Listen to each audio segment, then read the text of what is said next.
As some of you guys know, I recently started teaching children English online, and they are children in China. Most of these online teaching companies are based in China, and the primary bulk of these students is from China, if not all. In the particular company that I work with, all of them are from China. And I've now taught over 100 classes. So I'd like to share my perspective, my experience so far with teaching English online. It's honestly too good to be true, okay? If I had to describe it in one sentence, it's too good to be true. On so many levels, it's too good to be true.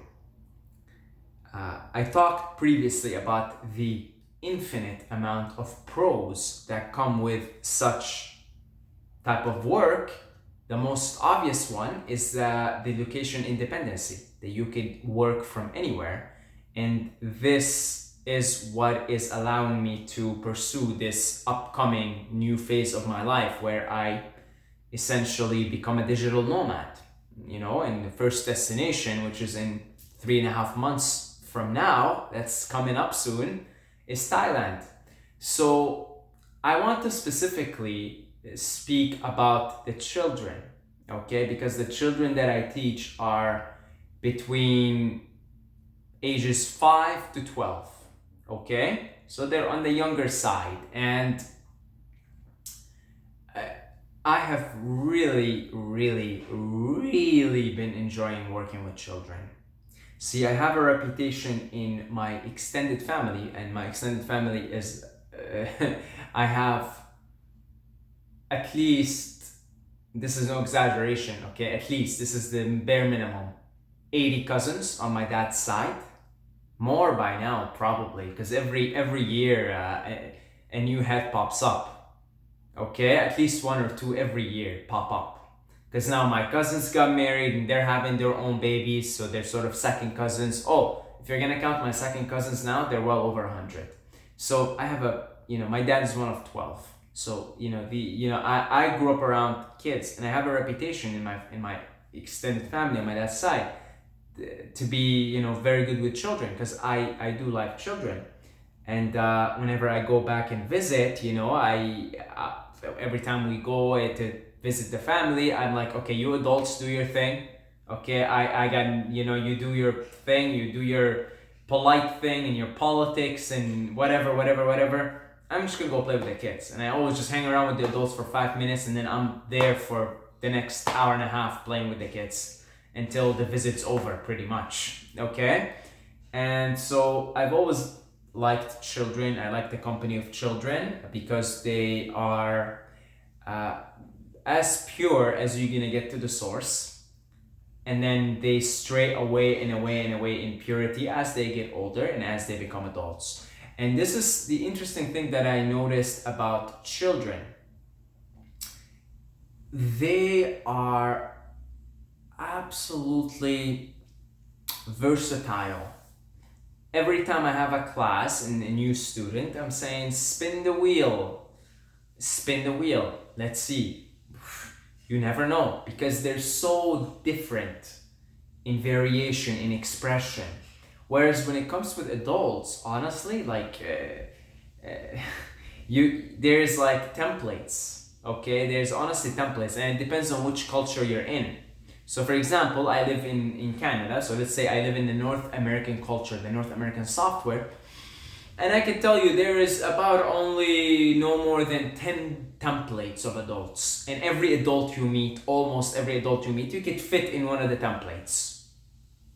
Okay? It seems to me that the older and older the person gets, the more they become just programs, robots. They just become templates. And so when you live in a particular culture, this is anywhere, then what tends to happen is the culture is always encouraging you, promoting you, pushing you to conform. Conformity is the basis of any culture, is to conform. Otherwise, you wouldn't have a culture that is functioning. It needs conformity. People need to conform to the norms, to the behaviors, to the expectations of the culture. So it seems to me that the older and older the child gets, the more and more they get programmed and they strain away from the purity of the expression of the source of the Tao. Then they just kind of become templates. And I can tell you right now, like here in Canada, there's only about 10 people that I meet. I could meet 1,000 people a day, and there's only really about 10 people that I met. 10 different templates, really, if that, okay? But when it comes to the children, because again, such is their purity, they're close to the purity, the source of the Tao, of the way, and the way is very much unique. Every expression of the Tao in the world of form is unique by its very nature, by its very existence, okay? So they're very unique, and it's just always spin the wheel. I wonder, what am I gonna get now? And it's always fun, no matter what it is. So for example, I teach 2 hours a day, so 4 classes. Each class is half an hour. And so today, again, I got 4 kids, all very different. Oh, very different. One of them was just terrible at pronunciation, at speaking. It just didn't look like words were his thing. I can't see him do what I do when he grows up. I can't see him mincing words together, putting words together. However, because I know that there's many different types of intelligence. I made a video way back. I don't even think it's on this channel, about the 9 different types of intelligence. I think I want to revisit that again and revisit the topic, because I don't even think I made it on this channel. And there's 9 basic types of intelligence. The ones that I could remember right off on top of my head is analytical, which is the one we value in this culture, analytical. Okay, and then there is interpersonal. That's your how well you get along with people. You understand social dynamics and social behaviors.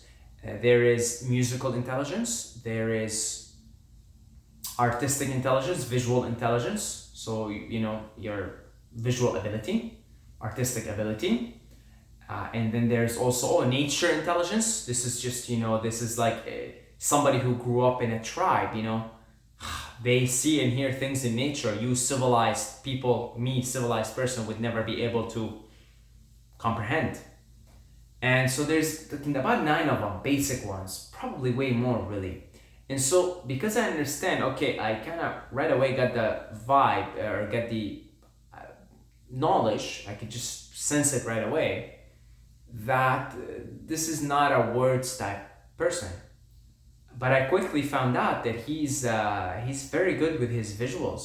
So when we would have a slide where it required visual intelligence, he was on top of it. So one of the slides was putting the puzzles together. Before I even spoke a word, he put the puzzle together right away. And so clearly, he's got artistic, visual intelligence, and it seems very sharp from what I've seen. It seems very sharp. So now here's the problem. The problem is with our education system is we value analytical intelligence, okay? And so if the child doesn't do well with his analytics, we deem him to be stupid. We deem him to be of average or less than average intelligence. And what is average? Let me ask you. Average is just, you take the average of whatever standard you deemed to be the normal, which is, in our modern school systems, is analytical. It's almost purely analytical. And so you've got art class, but who gives a shit? Let's be honest here. Who gives a shit about art class? From the perspective of your parents, even the perspective of your teachers, the perspective of your future employers, who gives a shit? You know what I mean? But again, this is where it's important to see that you could see this in children. They're so different and they have such different abilities and talents. And it's very important to employ them where they belong. So if this child that I taught today, that I'm talking about, if he's going to be judged based on his analytical and linguistic abilities, he's going to have a bad time. It's clearly not his strong pursuit. And so the problem is, if nobody sees his other strengths, his immediate parents and teachers, and employs them and directs them, he's going to grow up thinking I'm stupid. Because it's just by the default of it, even if no one tells him that, by the nature of it, he's not going to get the highest grades. He's going to see his peers are doing better than him, quote unquote, better. And that's a problem. That's a problem. So what I really enjoy about teaching children is just seeing the variety, the uniqueness of the expression of God, the expression of the Tao, of the source, and how it differently expresses itself through all these different expressions, if you will, with their own genetics, with their own whatever talents and strengths they bring from all their past lives, their DNA, their ancestry, their biological ancestry, their cultural ancestry, their religious ancestry. It's just amazing to see. I taught another girl today. Her name is Susan, and she is, I would say, my favorite student at the moment.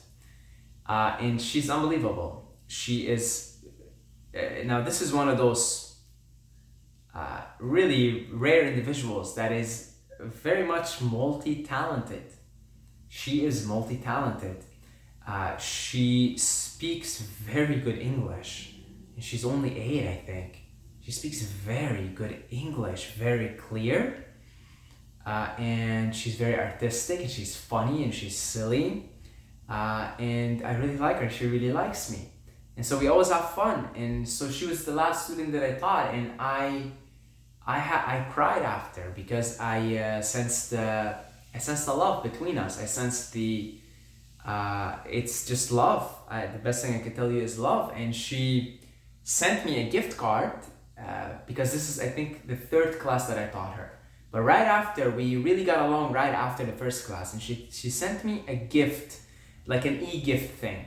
And she's saying, thank you, this was a great class, I'm looking forward to the next one. And I sent her one today, because really it's, as soon as we, this is, again, she's my favorite student right now. It's all like, we don't even really stick to the teaching in the lesson. We just stray off so much because we just go on talking about life and whatever it is that I'm teaching her. Today I was teaching her about the senses, the taste, the touch, the sight. And so we would just kind of take off from there, and I would just get her and ask her about her life. And she's got a cat, his name is Little Prince. And I think she's going to be one of those students where I will probably visit her parents, pay them a visit, because I am moving to that region. I am moving to Thailand, which is very close to China. So I definitely in the future, because some teachers do this, they go to China and they meet the parents and the students. Some of the parents and the students, obviously the ones that they're favorites, the ones that they really got along with. And you start to get those, I can think of a few other students right now. One of them, his name is Yu. Really, really sharp guy too. Oh my God, very sharp. This is his favorite move, like this. Every time he does well, he just goes like, he's one of those, really. So I definitely, Susan will definitely be one of those students that I'll visit her parents, and that's gonna be something that I will do, because Thailand is so close to China, and I even checked the plane tickets, they're so cheap. So this is great. This is really, really great, because I'm starting now to develop these relationships with these students, these wonderful, wonderful relationships. And it's just like, I don't even feel like I'm their friend. It's like the best thing I can tell you is me and Susan are friends. Me and you are friends. We're friends. I'm not teaching her. She's not student. We're friends. It feels like it. I literally become little Saeed when I'm with them. I just become a kid again. I just become a kid. And so it's amazing. I had tears in my eyes today after I finished the class, because of the purity, the innocence, the love that I feel around some of these kids. I could tell some kids are just troubled. I could just see that they're troubled. You know what I mean? When I say troubled, I'm saying they probably came in with some lots of karmic package, karmic. What is it called? Yeah, karmic. What's the word I'm looking for here? Baggage. That's the word. Not package. Baggage. That's what I wanted to say. I can tell some of these kids are coming in with some karmic baggage, meaning, that you can see they're a little troubled, they're a little irritated, and they're not paying attention, and things are not going smooth for them. And when I was a kid, things didn't go very smooth for me. I really came in with some heavy karma.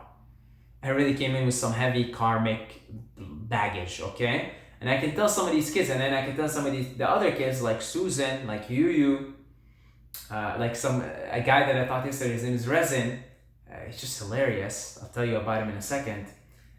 These guys are just happy-go-lucky, merry. I could just tell, like, they came in very smoothly. They slid into this birth very smoothly. They're having a smooth time, and it's all beautiful. And yeah, it's just great to see all these different variations, and very interesting to see that some of the kids that we would consider to be stupid, like the kid that I taught today, you would consider him stupid.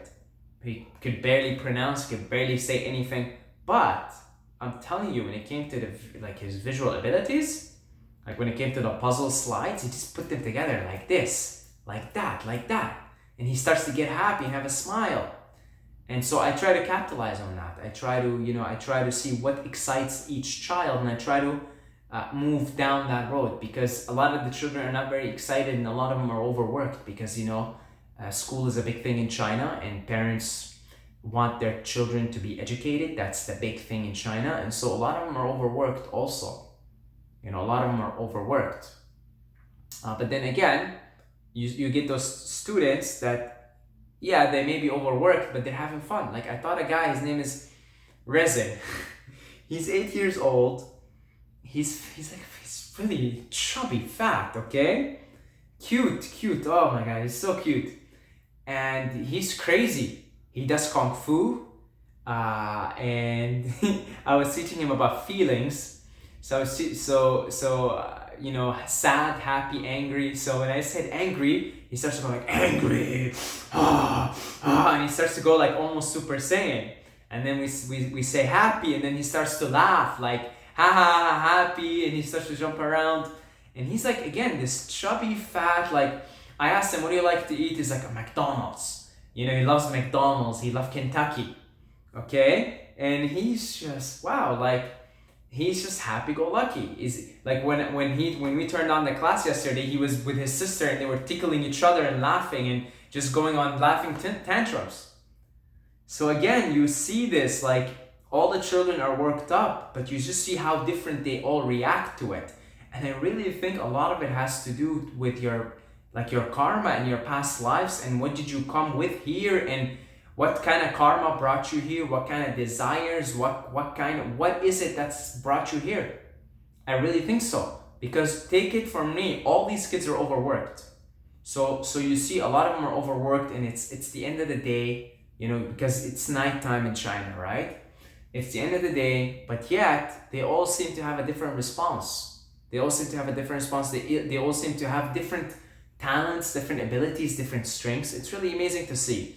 Really amazing to see the variety of children, the variety of the expression, which again, when you become adults, like I'm telling you, there's only about 10 people you're going to meet in Canada. There's only about 10 people you're going to meet in the United States. There's only about 10 people you're going to meet in China. It's just templates. It becomes templates, programs, softwares, cultural softwares. Okay? But that isn't the case with children. That really is not the case. And I've really been enjoying it. I really have been enjoying it. And now that I'm getting in the groove of it, I'm really beginning to build regulars, regular students. And I'm beginning to build these relationships with these students that I will be physically in contact with in the future, with their parents and everything. And I've seen some videos of some teachers going to the houses of these parents and, being treated as guests, and being treated as a guest in China, it's a big thing. They take care of you. And I'm really looking forward for that. I really am, because, I'll tell you, as soon as I get to Thailand, my next thing will be to go and visit 3 of my students. Okay, and I already have the list here. Susan's one of them, Yu's another. You know, that those 2 for sure, I'm gonna visit them. I'm gonna visit their parents also. And just, you know, hang around with them for a day. It's amazing. It's really, really wonderful. I'm really, really glad that I'm working with children. And I look forward for, I think, a future of working with children. You know, I really like it. I really would like to work in different aspects with children also, okay? And in the future, once we raise enough funds on Patreon and I'm able to do this full-time, okay, because I'd like to do this full-time at some point. As much as I'm enjoying this work, I'd like to do this YouTube thing full-time at some point, and maybe do that as part-time instead, because right now it's the other way around. I'd like to do this full-time and then the teaching English part-time in the future once we have enough funds through Patreon. And then once we even go beyond, as we move into having a charity of some sort, I think I want it to be centered around children. Something to do with children, maybe disabled children or something, alternative education or whatever have you. Maybe, you know, I don't know. We'll see. This is our future. You're not gonna change the mind of an adult, okay? Just let them be. Let adults be. And I don't like to hang around adults all that much. Like I said, even when I go back visit the family, I hang around with the adults for the first 5 minutes, and then until the visit is done, I'm with the kids. I want to have fun. I want to play. I want to laugh. I don't want to be serious. I don't want to talk politics. I don't want to tell you that this is my version. I don't want to hear everyone's version of reality. You know, like this is what I think and the rigidness of it. I want the free-flowing spontaneity of children because that's what I want to be in me. And if I want to stay a child, I might as well hang around children. Okay, and if you look at the hero's journey, the cycle, you end up being a child again, a mature child. That's the end of the hero's journey, by the way. You start off as a child, a naive child, and then you go through all these things, adulthood, blah, blah, blah, blah, blah. Then you end up being a child again, just a mature child. So this is the final destination, is to become a child again. I want to thank all the Patreons who are supporting this channel, and I think we could do this full time because I'm seeing, you know, we've got quite a few new family members in Patreon as of late. And I am just very confident that at some point we'll have enough people pledging their support, doing this full time, and then going beyond that. In the meantime, I really enjoy working with children. It's not something that, you know, it's just, again, at some point I'd like to do this full time and not part time. And yeah, so if you'd like to pledge your support with as little as $2 a month, that would be amazing, okay? It would help. And yeah, eventually in the future, once we have enough funds and the channel is really big and we got a lot of Patreons, we'll do some kind of a charity related to children. Okay? That's about it. Until next time, may the force be with you.